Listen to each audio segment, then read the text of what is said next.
Long, long ago, a sultan whose name was Shahryar ruled over a large kingdom. His queen was a good storyteller. Each night, she would tell a story to the king. She narrated ancient Persian and Arabic folk stories. This is one of the stories from the Arabian Nights.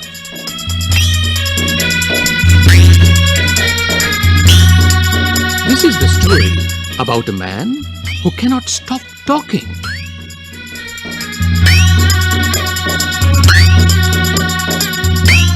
In the city of Kashgar lived a barber who was a great talker. Once the sultan called the barber to shave his head. The barber started talking non-stop. Instead of shaving him, the sultan got angry. "When are you going to stop talking and begin to do your work?" The barber replied, You do me an injury by calling me a chatterer. For everyone says I am very quiet. I have 6 brothers, whom you might call chatterers.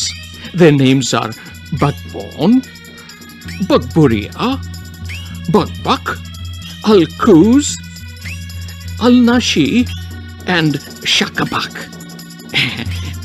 One is humpbacked, one is toothless, one is half-blind, one is quite blind, one is deaf, and the other has a defect in his speech, and they are all great talkers.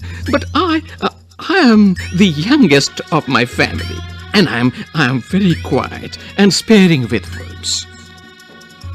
"Give him 3 pieces of gold," the sultan cried, losing all his patience, "and send him away. I'll not be shaved today."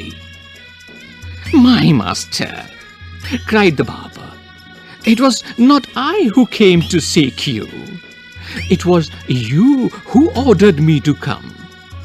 So I will not quit your house till I have shaved you." He then began narrating another story, which lasted half an hour.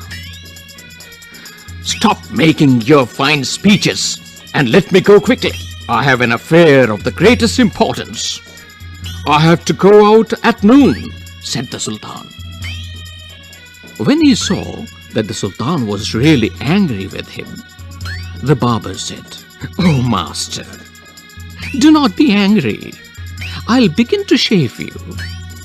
Saying this, he washed the sultan's head and began to shave. But he had not touched him even 4 times with the razor when he stopped and said, "My master, you are acting hastily in this matter." "Go on shaving me. Speak no more," ordered the sultan. "Be patient," said the barber. "Perhaps you have not considered well what you were going to do. I wish you could tell me what this matter of great importance is all about, and then I'll give you my opinion on it." "Finish shaving at once," the sultan exclaimed. But instead of doing this, the barber left the sultan half-shaved to go and see what time it was. "My patience is exhausted," the sultan cried. "Be calm, my master, and you shall be shaved in a moment," said the barber. And saying this, he continued shaving the sultan. But while he was doing this, he could not help talking. "If you could inform me what this important affair is, I would give more advice which you might find useful," he said. The sultan was completely fed up by now and decided to satisfy the barber.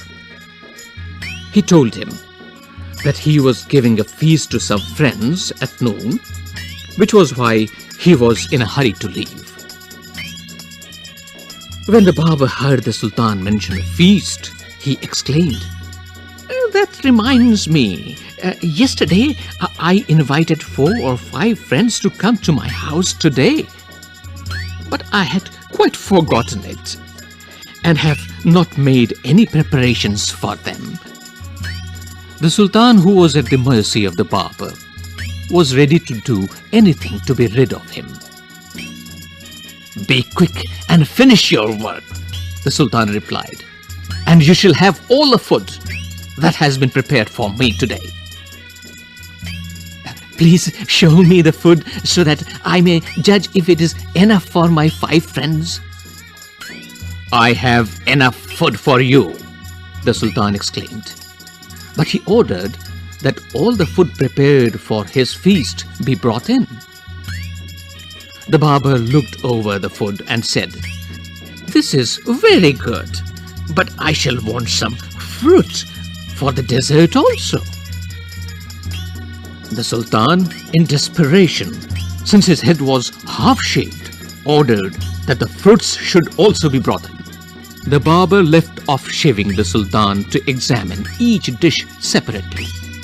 This took up half an hour. The Sultan stamped his feet impatiently, but the barber did not hurry.